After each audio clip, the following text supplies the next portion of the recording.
யாருமே first ஆப்ஷன்னா PRP ஜிஎஃப்சின்னு போக மாட்டாங்க. அங்கே போகிறதே லாஸ்ட் ஹோப்பில் தான். 3 தடவை பிஆர்பி 4 தடவை ஜிஎஃப்சி எடுத்தும் எனக்கு ஹேர் ஃபால் வந்து கண்ட்ரோல் ஆகலை சார். இன்ஸ்டாகிராமில் வந்து வீக்ரோ ஆடை வந்து ஒன்று பார்த்தேன் சார். பார்த்தோன்னா அதில் வந்து 100% வந்து ஹெர்பல் ஹேர் ஆயில் அப்படின்னு சொல்லி அதில் ஆர்டர் பண்ணியிருந்தாங்க சார். ஆர்டர் பண்ணி வாங்கி ஹேர் ஆயில் வந்து யூஸ் பண்ணேன் சார். செம்ம ரிசல்ட்டாக இருந்துச்சு சார். Super result sir. இந்த மாதிரி ரிவ்யூலெல்லாம் ஒன் திங் ரொம்ப கிளியர். அவங்களும் நம்மள மாதிரி தான் எல்லாத்தையும் ட்ரை பண்ணிவிட்டு சரி எதுவும் ஒர்க் ஆகலைன்னு ஒரு பாயிண்டில் நின்று இருப்பாங்க.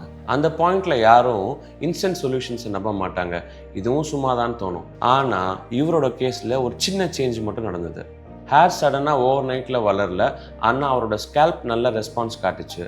அவரோட ஹேர் டெக்ஸ்டர் சேஞ்ச் ஆச்சு. தொட்டு பார்க்கும்போது அவரை நல்ல டிஃப்ரென்ஸை ஃபீல் பண்ணார். அங்கே தான் கான்ஃபிடன்ஸ் திரும்ப வருது. இதெல்லாம் மார்க்கெட்டிங் ஸ்டோரின்னு நினைக்காதீங்க. இதெல்லாம் ஒருத்தருக்குன்னு இல்லை, நிறைய பேருக்கு இந்த மாதிரி ரியல் லைஃப்பில் நடந்திருக்கு. அதில் ஒரு ஸ்டோரியை தான் உங்களுக்கு நான் இப்போ ஷேர் பண்ணுறேன். இந்த மாதிரி பிஆர்பி ஜிஎஃப்சின்ற ப்ரொசீஜர் போகிறதுக்கு முன்னாடி நம்ம வீக்ரோவோட ஹேர் ஆயில் அண்ட் ஹேர் பேக்கை ட்ரை பண்ணிங்கன்னா டைம் அண்ட் மணியை சேவ் பண்ணலாம். அதோட முக்கியமாக ஸ்ட்ரெஸ் இல்லாமல் சிரிச்சுக்கிட்டே கண்ணாடியை பார்க்கலாம். லிங்க் வேணும்னா கமெண்ட்ஸில் காம்போ டைப் பண்ணுங்கள்.